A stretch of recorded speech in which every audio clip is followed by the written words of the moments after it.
at some point deep down, like, it's easy to relapse back into it. It's so easy. It takes one poop until you're back on Instagram for 30 minutes or back on TikTok. There were times where I would come home from work, and usually my routine was school, work, gym, homework, sleep, and eating sort of while I'm doing homework. That was sort of my routine all last semester. There were times where I'd get home from work at like 5:30. I would get home from work at like 5:30 and literally while I'm still in my work clothes, lay on my bed on TikTok for hours. In fact, there was one time right before, it was the week before Dead Week, so 2 weeks before finals, where I sat on my bed for 2 hours instead of going to the gym like I normally do, and I ended up just not going to the gym that day, and I literally felt like a piece of actual garbage because I had let this app where all these, 13-year-old girls and, 15-year-old dudes were, like, doing all these stupid, trendy dances over, like, a stupid, techno tune or some really, crappy rap song. And, like, I let that absorb into my head. And I'm like, this is garbage. Like, this is not, it's like, it's literally ingesting garbage into your brain. It's not, making you an intellectual. Like, it's not like I went to my bed and was reading, or it's not like I went to my bed and was, meditating or praying or doing homework or, on a conference call or anything. I was literally letting my brain die. And I don't know the science behind that, but I was not doing anything productive with my brain. And, I missed out on the gym that day because I had to get homework done still, and so I didn't have time to go to the gym at that point. And, so it's like it literally takes... I feel like we're always on the edge of getting on a social media binge. And it's like, don't do that. You know what I mean? It's easier said than done because it all affects us. And it's so easy to get into that mood. And it could happen hours at a time. But like TikTok, they won, man, because they probably, if I were to guess right now, people spend the most time on TikTok at a time, no doubt. Because like for me, like I don't feel like I have to be on Instagram for long periods of time. Like I'll get on it for 5 minutes, and then I'll get off of it and do whatever. Because really, like, there's not a lot on there for me. I don't really follow a lot of people, or there's not a lot of content out there for me. Just little time intervals at a time. Twitter, same thing. I get so fed up of all the stupid people that think they know what they're talking about because they're #woke, and they really have no idea what they're talking about. Nothing that they say on there, is really based on fact, and I don't care what political party you're on. It's really not. So I should get so tired of that, and so I really get off there pretty quickly. Snapchat, the same thing. I'll send like 2 snaps on the toilet, and it's to Austin or Josh or my girlfriend, and then be done with it. And then it's like, okay, there's nothing there for me anymore. But TikTok, it's like it was like Vine, where you have an unlimited supply of content that is. Some of it's actually really funny, and some of it's just stupid, and we watch it for some reason. Even if it's like the cringiest video, and it's like these stupid little trendy dances that middle schoolers are going to catch on to and do in the frickin' lunchroom. And we just watch it. And so I really feel like if I had to guess right now, TikTok is absorbing everybody's time, and I think people are on that app more at one time than any other app. You might click on... I'm sure there's some way to analyze this. I'm really sure there is. But yeah, man, that app is something else, and they won. It's a science. It's a way to grab your attention for sure. And it's like snack food, man. They've engineered, like, snack companies have engineered a way to like, hey, we're going to put this... I read somewhere a long time ago that they have some chemical in there that makes you want to keep eating it, like chips. Like, there's something in chips that you eat one chip and your brain, like, immediately is like, yo, I need another one. Grab another one. Same with, like, candy. If you eat an M&M or a Skittle, or is Skittle a thing? A single Skittle, if you eat one, it's like your brain's like, eat it, eat it, eat it now. I really think I'm pretty sure that I read this, but they put something in those foods that it makes you want to eat more, and you just don't stop, and it's very cyclical. And I really think that the social media apps do the same thing. I mean, Twitter, it's just a constant feed of information that's of what people think is going on in the world, and really, that's here, it's neither here nor there whether or not it's true. It's most likely it's garbage, just from past trends. But I mean, same thing with Instagram. I mean, the Explore page, you can get lost on that thing, and some of it's garbage, some of it's funny. I mean, what I like to do is I'll go on that Explore page, man, and I'll watch like videos of steaks, and I love doing that. That's something that I like. And how they do it is, your common interests, they'll reload that stuff on your Explore page. Like if you like meat, like steaks or like fish or whatever. If you like cooking, they'll generate cooking videos or steak videos. They'll put that on your Explore page. Or like fitness, they'll put more fitness stuff on your Explore page. They can track how long you spend on a post and what that post is about. And I guess they track it through like hashtags or certain accounts or something. But I mean, they have it nailed down to the science. And it's the same thing on TikTok. On the For You page, they're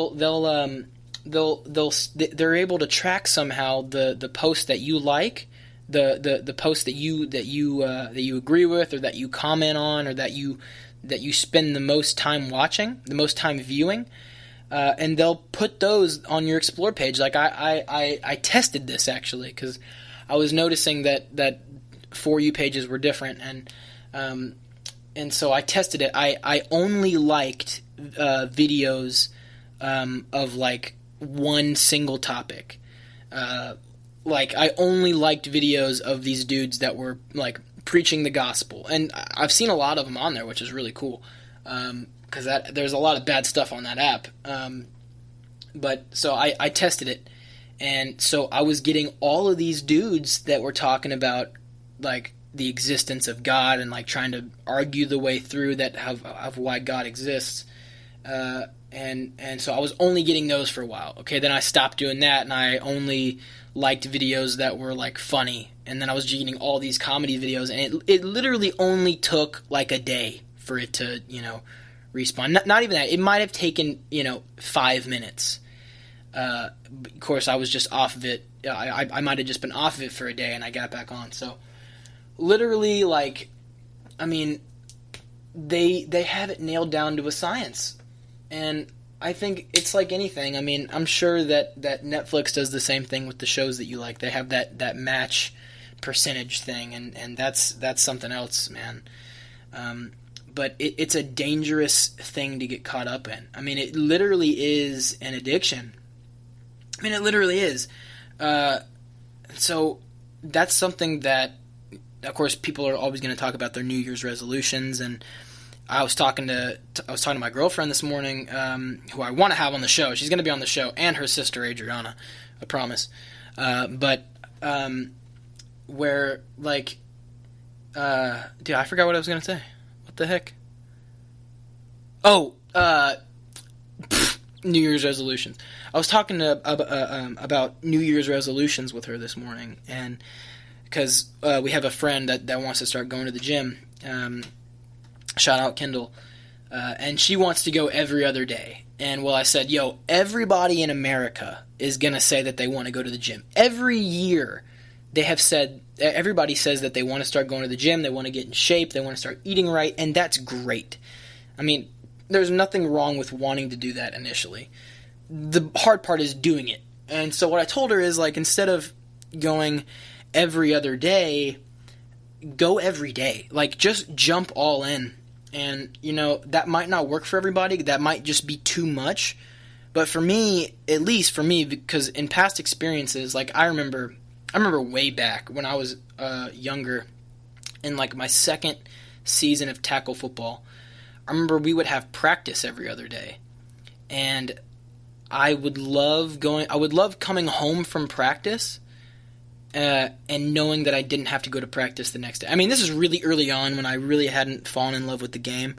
And I remember that night, like the next night was great because I know I didn't have practice. And then the next day I dreaded coming home from school because I knew in a little bit I had to get ready for practice. I had to, fit my little legs into these tiny pants and put the pads on. It was just a hassle for me. And, I think that's what it was. I think it was harder for myself to it was harder for myself to drag myself to practice after a day off. Because then it's when you regularly take a day off, it's easy for you to just take a day off just because. For me, in my opinion, and I know some of y'all might be different. Just let me know. I want to hear about what you have to say about that. But if you're going every day and you have all this discipline, hey, you're sort of holding yourself accountable at that point because you're going every day. You might see somebody there that's there every day as well, and if you don't go, he's gonna tell you. I mean, you have to have those accountability partners, obviously. But for me, forcing myself to go every day means that taking a day off is harder because that's not my routine. If your routine is to take a day off, then you're going to be more likely just to take a day off. The other thing you might think about is, I'm going every day. I might burn out quicker, and that's fine. I definitely can see that. That if that's you, then I get it. You just got to have a lot of self-discipline to force yourself to go after a day off. I don't know. That's just me. But that's what I told her, and I was like, yo, saying that you want to do this is great, but actually doing it is something completely different. And she understood that because she's an actions person and not a words person. So, I mean, I'm sure that resonated with her pretty well. Because in a way, I'm sort of the same way. But yeah, I mean, so that's sort of where I'm at. That's sort of what the podcast is now. I want to get Josh on here a lot. I want to get Austin on here a lot. I want to get I want to get people that like having in-depth conversations. I want to have real intellectuals on here. And I think that'd be great. I think that'd be great if we just don't have limits. We can just talk about some crazy stuff. Shout out to Joe Burrow for winning the Heisman. Dude's balling out this year. Absolutely destroyed A&M. We're sad to see it. He finally learned how to beat the Aggies. Hashtag 74-72, if you know what I'm saying. 7 OTs. But no, he blew us out. I mean, dominant all year. If we had continued doing the show throughout the season, there was one thing that I always wanted to say, and I started thinking about it towards the end of the season. And if the committee's listening to this, let me just tell you. Listen, everybody knows what you're doing. Okay, Alabama is still one of the top 4 teams in the country. They deserve to be in the playoffs. There's no doubt. I mean, there's no doubt.